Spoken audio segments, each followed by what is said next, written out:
तो महाबली भीष्म भी प्रत्यंचा चढ़ा रहे हैं। जिस जरासंध ने कृष्ण को भी रणभूमि छोड़ने पर विवश कर दिया था, वो तुम दोनों से क्या डरेगा? प्रतीत होता है कि नियति ने तुम दोनों का अंत एक ही दिन में जरासंध के हाथों लिख दिया।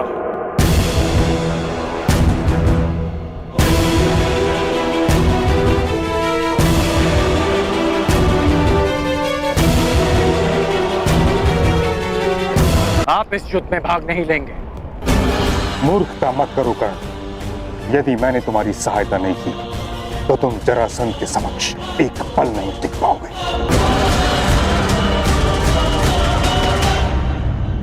कदाचित महामहिम भूल रहे हैं कि उन्होंने क्या कहा था कि हस्तिनापुर की सुरक्षा उनका पहला उद्देश्य है। आपके धनुष से छूटा एक बाण हस्तिनापुर को महायुद्ध की अग्नि में झुलसा देगा। इसलिए आप इस युद्ध में सम्मिलित नहीं हो सकते।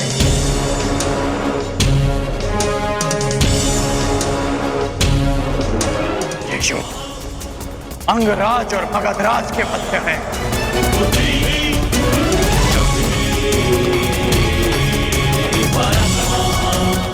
अंगराज कर्ण युद्ध के लिए प्रस्तुत है। मगधराज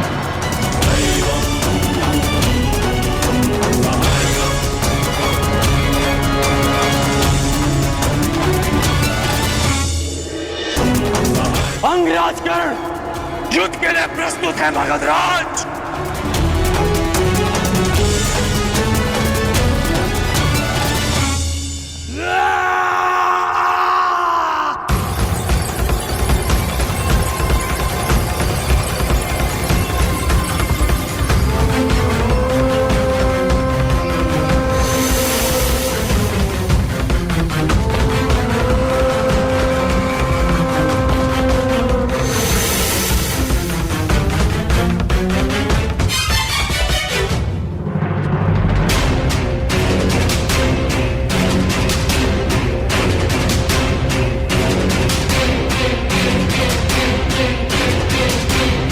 युद्ध के लिए अपना शस्त्र चुन लो अंगराज।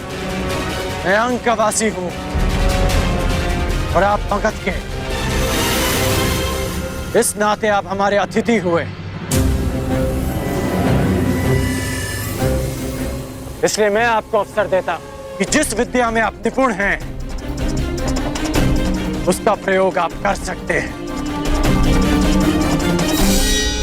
तुम्हारी दृष्टि में मैं अतिथि हूं, किंतु मेरी दृष्टि में तुम शत्रु होकर, और जरासंध अपने शत्रु के सबसे प्रबल पक्ष को ध्वंस करने में विश्वास रखता है। सुना है धनुर्धारी हो तुम, मैं धनुष से ही तुम्हें ललकारूंगा।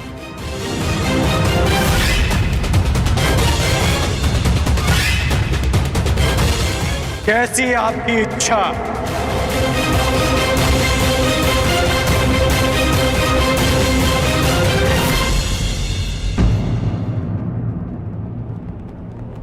रथ प्रस्तुत है अंगराज।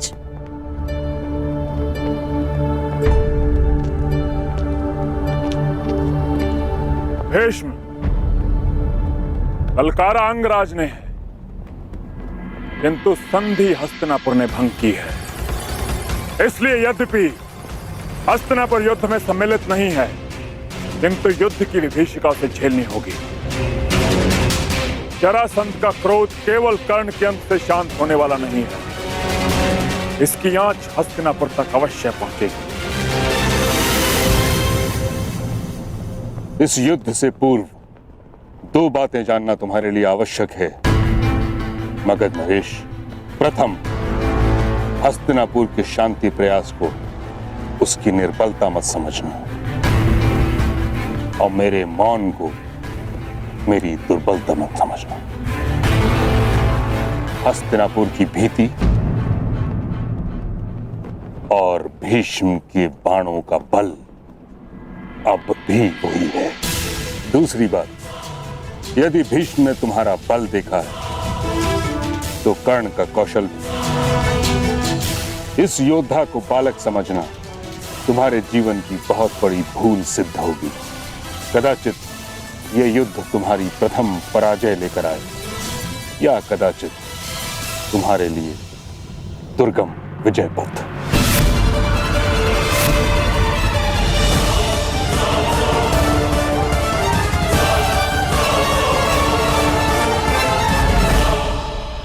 कर्ण, यह कहने की आवश्यकता नहीं कि तुमने संसार के सबसे भीषण प्रतिद्वंदी को ललकारा है। युद्ध क्षेत्र के पास अंग की प्रजा भी है।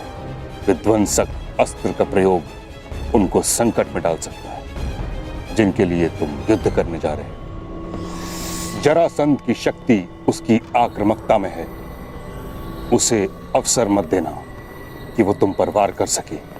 प्रारंभ से ही मुझे मगध नरेश को पीछे हटाना है।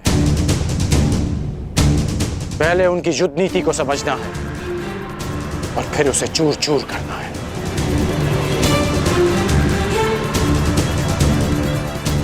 आप भूल रहे हैं महामहिम कि हम दोनों एक ही गुरु के शिष्य हैं। मुझे स्मरण है कर्ण, और तुम भी स्मरण रखना कि ये कोई रंग भूमि नहीं, वास्तविक युद्ध भूमि है। और तुम्हारे समक्ष कोई राजकुमार नहीं, संसार का सबसे विकट प्रतिद्वंदी खड़ा है। मेरा लक्ष्य केवल परिवर्तन है महामहिम। मेरा केवल एक ही शत्रु है, अन्याय, जो हर बार नए रूप में आता है। रंगभूमि में राजकुमार बनकर और युद्ध भूमि में मगध नरेश बनकर। परंतु ये राधेकर्ण जीते जी इस अन्याय से कभी हार नहीं मानेगा। ईश्वर करे तुम्हें विजय प्राप्त हो कर्ण। यदि तुम पराजित हुए तो मुझे स्वयं को युद्ध में सम्मिलित करना होगा, जिसका अर्थ है हस्तिनापुर को युद्ध की अग्नि में झोंकना। तुम्हारे मित्र दुर्योधन ने तुम पर विश्वास किया, उसकी परीक्षा में खरे उतरना है तुम्हें कर्ण। मैं वचन देता हूं महामहिम कि अपने मित्र के विश्वास की लाज रखूंगा, परंतु आपको भी वचन देना होगा कि आप मेरे कहे बिना इस युद्ध में सम्मिलित नहीं होंगे। तुम करना क्या चाहते हो कर्ण? ये युद्ध केवल अंगराज और मगध नरेश के मध्य नहीं, ये युद्ध अंग की प्रजा का, उनके भीतर छिपे भय से भी है। और भय के अंधकार में सोई अंग की प्रजा को मैं जगाना चाहता हूं। इसलिए आपसे वचन चाहिए कि जब तक मैं ना कहूं, आप अपना धनुष नहीं उठाएंगे। मेरा आशीष है कर्ण, विजयी वही हो जो अधिक श्रेष्ठ हो।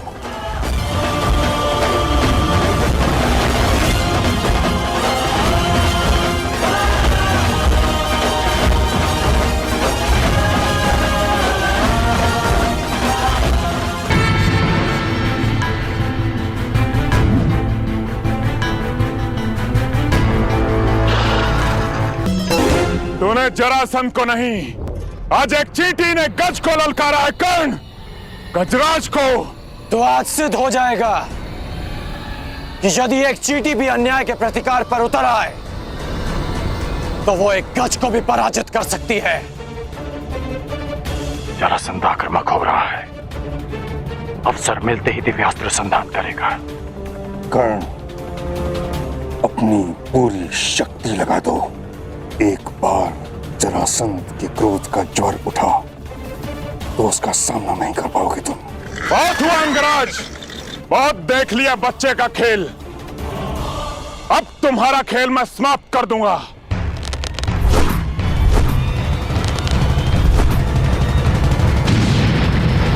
अपनी प्रजा की रक्षा करने आए हो।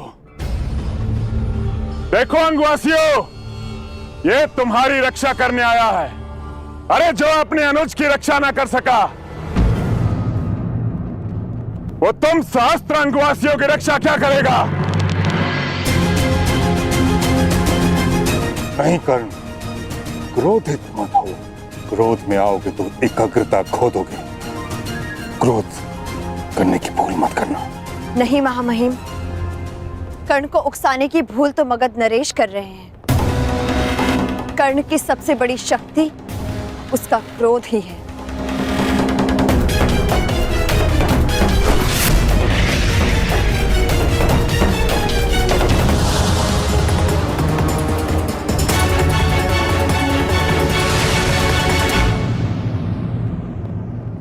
क्रोध, अशांति, पीड़ा ध्यान केंद्र में सबसे बड़ी बाधा है।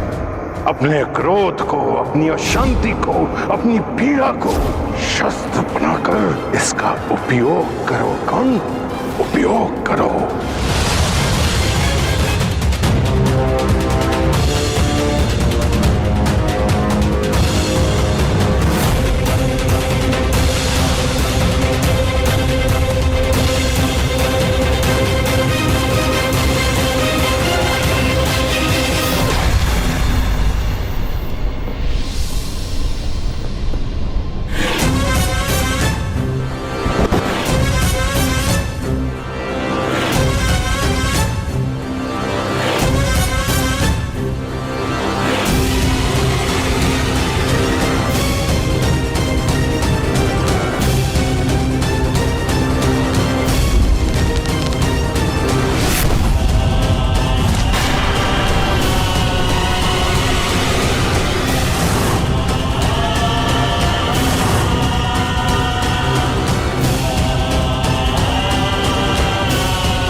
कर्ण, जरासंध को भूषाई किया तूने।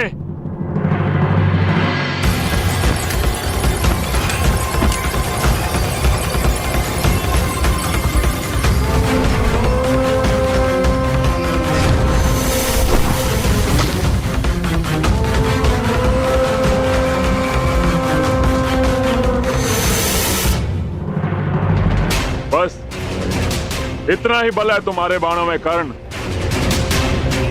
क्या तुम्हारे पास कोई ऐसा बाण नहीं है जो जरासंध का वक्ष भेद सके?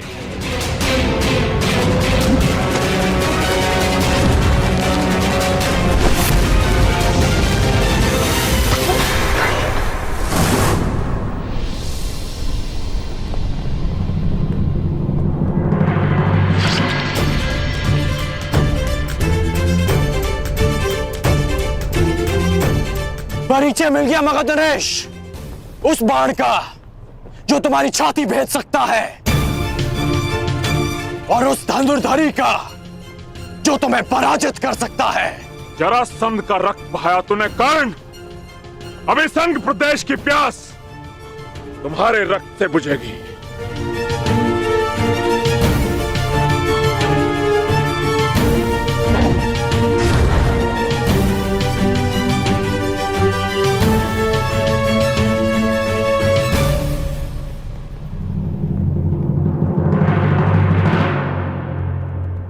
आपकी इच्छा आज अधूरी रह जाएगी मगध नरेश। सूर्यास्त हुआ, इसलिए नियम अनुसार आज का युद्ध यहीं संपन्न होता है। घायल सिंह किसी नियम को नहीं मानता कर्ण। अब यह युद्ध तब तक संपन्न नहीं होगा जब तक हम दोनों में से कोई एक जीवित है।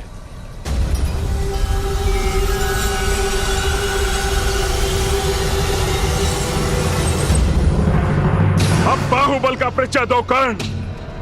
इस युद्ध में विजय का अर्थ जीवन होगा और पराजय का अर्थ मृत्यु।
चलेगा महामहिम? जब तक दोनों में से कोई एक वीर गति को प्राप्त नहीं हो जाता या फिर अपनी पराजय स्वीकार नहीं कर लेता।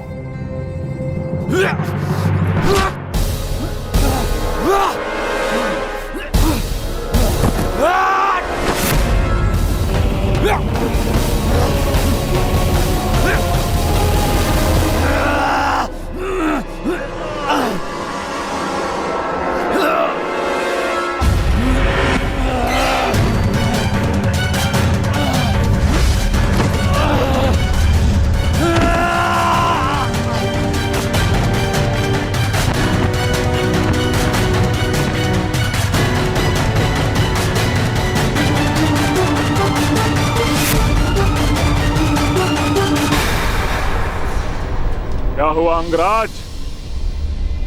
हो गया तुम्हारे बल का अंत?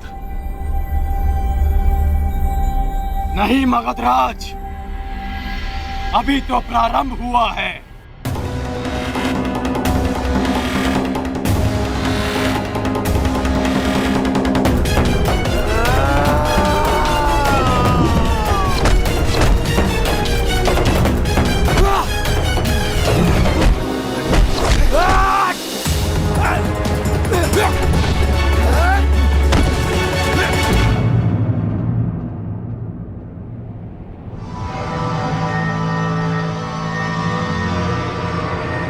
बस हो गई समाप्त तुम्हारी चुनौती। उठो या ना उठो, मृत्यु तुम्हारी निश्चित है। मृत्यु तो सबको आनी है मगधराज, परंतु मैं उठूंगा क्योंकि मेरी इच्छा है कि संसार के प्रत्येक अन्यायों का नाश हो। जरासंध देखना कि दलितों के उठने का युग आ गया है और उनके जागने का समय आ गया है।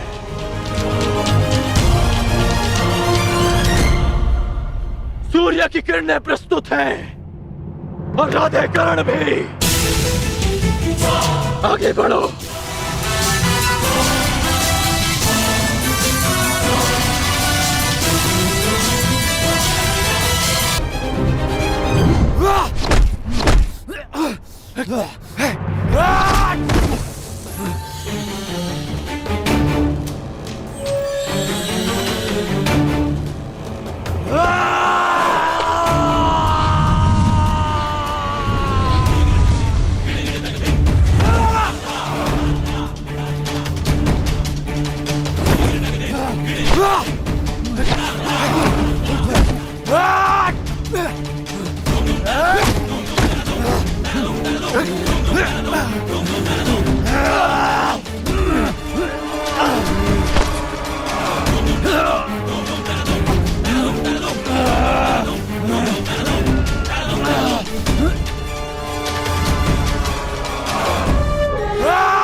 बस कीजिए महामहिम, अब कब तक यूं देखते रहेंगे? देखिए महामहिम कर्ण किस तरह लहूलुहान है।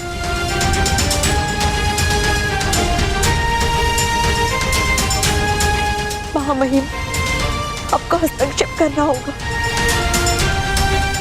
ये युद्ध रोकना होगा। महामहिम, रक्षा कीजिए कर्ण की।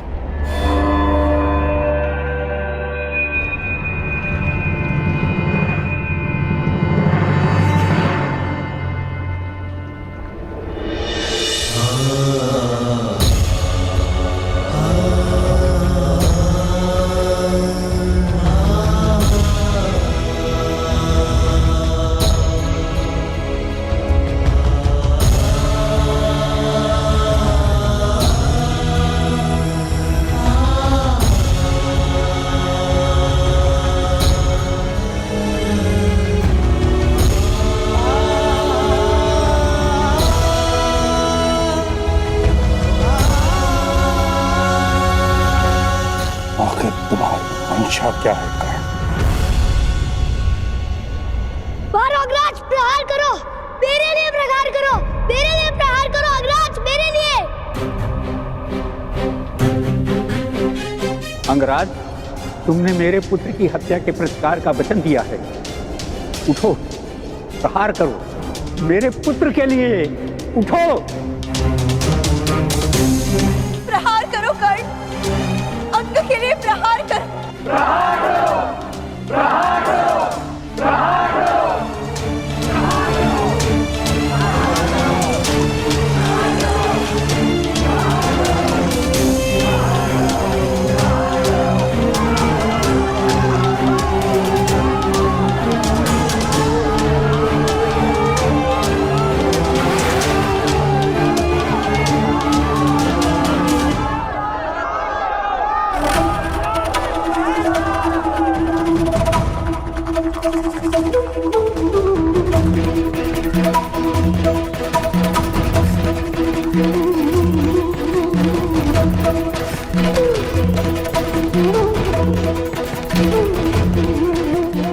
मैं अपना पहला युद्ध जीत गया मगध नरेश।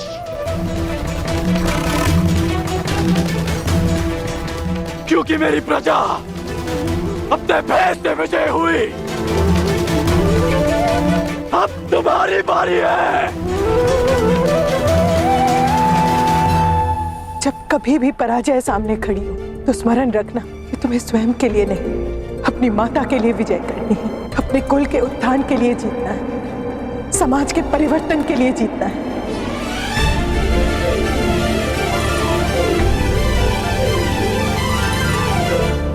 मेरा सपना मुझसे छीन लिया गया। अब युधिष्ठिर युवराज बनेगा। युधिष्ठिर युवराज बना या दुर्योधन को स्वीकार नहीं है। आप कहें तो अभी इन्हें युद्ध में वीर गति दे दे भ्राताश्री। नहीं, अब साम दाम दंड भेद सबका प्रयोग होगा। केवल बल का नहीं, छल का प्रयोग होगा। हमारे हस्तिनापुर के लिए प्रस्थान से पूर्व दो संदेश तैयार करेंगे।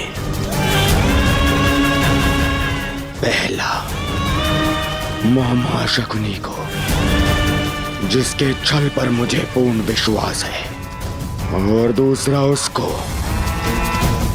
जिसके बल पर मुझे पूर्ण विश्वास है, अंगराज कर्ण को।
ये प्रहार तुम पर नहीं मगधराज, उस व्यवस्था पर है जो जाति और कुल का भेदभाव करती है और शक्तिहीन का शोषण करती है।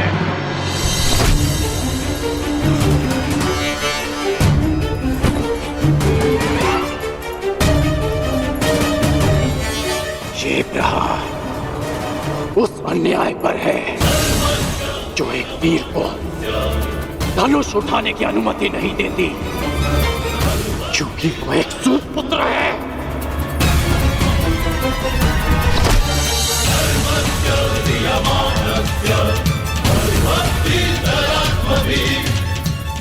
और ये प्रहार उस अनीति पर है जो एक सूत बालक के कंठ में पिघला हुआ स्वर्ण भर देती है, क्योंकि उसने वेद पाठ करने का साहस किया।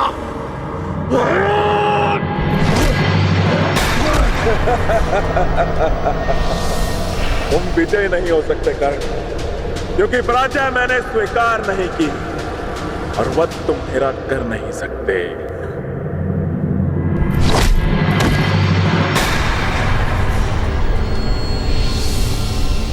महाबलियों का सबसे बड़ा दुर्भाग्य होता है कि उनकी दुर्बलता सबको ज्ञात होती है। मैं जानता हूं आप जरासंध हैं। जरा ने आपके शरीर की संधि की है, इसलिए आपको मारा नहीं जा सकता, बस चीरा जा सकता है।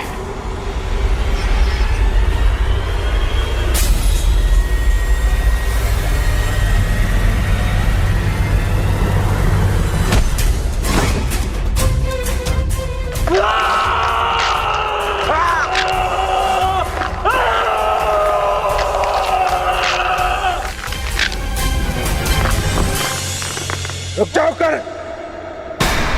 रुक जाओ। मैं पराजय स्वीकार करता हूं।